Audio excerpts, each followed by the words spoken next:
leen ak jàmm ci seen chaîne YouTube ñàkk caaxaan TV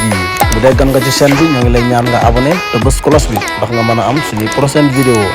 parce que bu ñu dindee politique teg fële bu ñu dindee affaire Adji Sarr Ousmane Sonko teg fële sunu Sénégal moo ñu ñor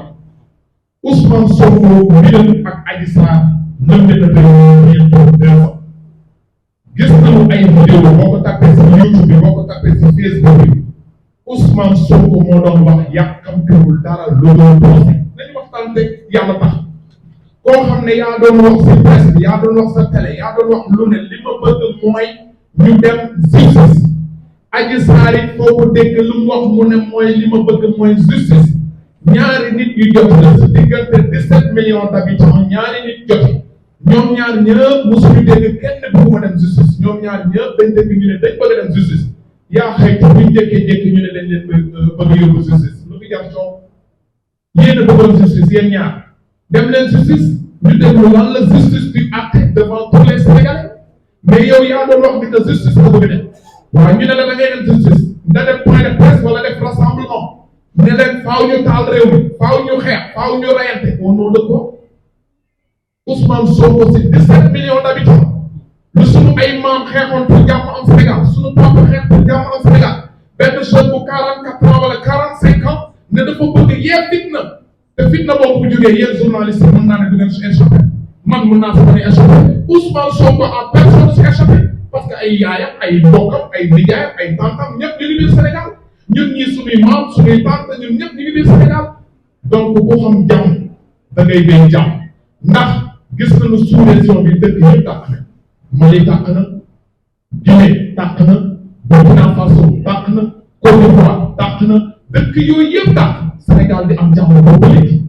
te dëkk yooyu tàkk mu doon tey bu ñu xamoon ne bu ñu tàkkee des 3000 4000 et 5000 morts yu muy am du leen jaral ñu tàkk donc encore une fois Ousmane Sonko moo war a réserver paix ci Sénégal yow da nga soxla woon justice moo nekk la justice demal nga wuy ji nit kay dem na ba justice taxaw ñu acquitté ko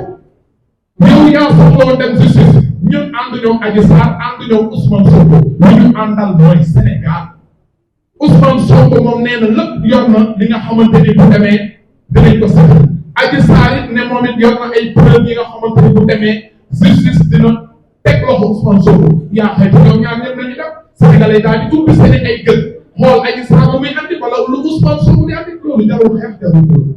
li ñu ne nag dañuy yëkkati pour ay gas sa gaspaat ñun loolu moo tax duñu tëdd suñu biir kër dinañu wax balaa làmbaay di ñaaw parce que jamono ji nag pour noppi complice que mënoo gis benn nit yëkkati naan foog ñu xeex foog ñu rey foog ñu taal nit ñi bëgg toog seen bopp déedéet bu ñu taalee nañ jàpp nit ñi saal bépp mën nañu dee parce que kan moo xamul ne mën nañ def benn bomb ci yoon bi nga ñëw doon dem sa yoon nekk fi nga taal kon nañu ñaan jàmm nañu ñaan salaam li ñuy wootewaat mooy Ousmane Sonko na sol yërëm Youssouf bi dem wuy ji tribunal bu ñëwee andi ay preuve am ne musul def naka su loolu suñu côté Adji Sarr bu ñëwee bu dee yor na ay preuve am moom it mu andi bu ko defee Sénégalais yi gis na seen bopp jamono jii du man maa mën a àtte du Fatima moo mën a àtte du yéen mën a àtte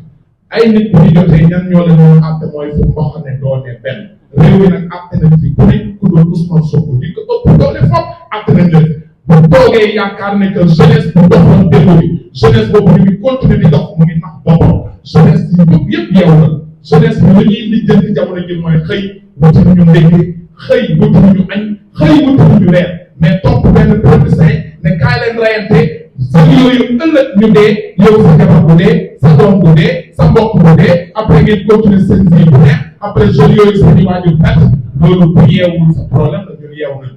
maa ngi guddal te bëgguma guddal di jaajëfal ñëpp di kontaan si point de presse bi di jégaluwaat jërëjëf et bon